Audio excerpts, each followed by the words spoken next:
வணக்கம். நிகழ்ச்சி மூலமாக உங்களை சந்திப்பதில் பெரும் மகிழ்ச்சி அடைகிறேன். வாழ்க்கையில் வெற்றி பயன் நோக்கி பயணம் செய்து கொண்டிருக்கிறீர்கள். இந்த பயணங்கள் நல்ல முறையில் வெற்றி பெற என் அன்பின் வாழ்த்துக்கள். நீங்கள் நல்லா இருப்பீங்க. இப்போ இருக்கிறத விட 1000 மடங்கு அதிகமாகும்படி நம்ம சேனைகளின் கர்த்தர் தாமே உங்களை ஆசீர்வதித்து உயர்த்துவாராக.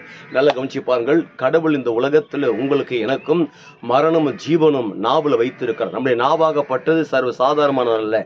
வெற்றியும் தோல்வியும் எங்கே இருக்குது என்றால் நம்முடைய நாவுக்குள்ளதான் வைத்திருக்கிறது. அதனால் இந்த உலகங்கள் ஒரு குடும்பம், ஒரு சமுதாயம், ஒரு பிஸ்னஸ், இந்த உலகம், இந்த நாடு, மற்ற நண்பர்கள், நம்முடைய கூட பிறந்தவர்கள், இனபந்துகள், குடும்பத்துக்குள்ளே இருக்கிறவர்கள் எல்லாரும் நன்றாக இந்த உலகத்தில் இருக்க வேண்டும் என்று நாம் எண்ணினோம் என்றால், விசேஷமாக நாமும் நல்லா இருக்க வேண்டும் எண்ணினோம் என்றால், நம்முடைய நாவல 2 பதங்கள் இருக்கிறது. ஒன்று மரணம், 2வது ஜீவன்.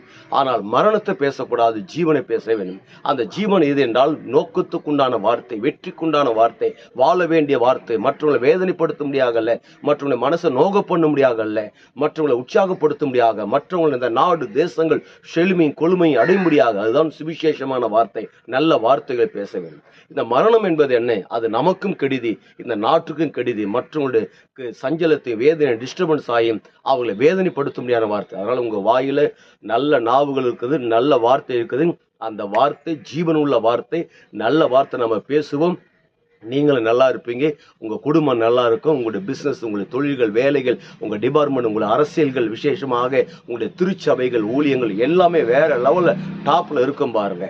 அதன் பிறகு நடப்பது என்னங்க? உங்கள் நிமித்தம் இந்த உலகம் நல்லா இருக்கு. இதான் வேதம் சொல்கிறது, நீதிமான் நன்றாக இருந்தால், அவன் வாய் நல்லா இருந்தால் ஊரார் எல்லாரும் நல்லா இருப்பாங்க. நம்முடைய வாய் மட்டும் நல்லா இருந்ததுன்னா இந்த ஊர் உலகம் எல்லாமே நல்லா இருப்பாங்க.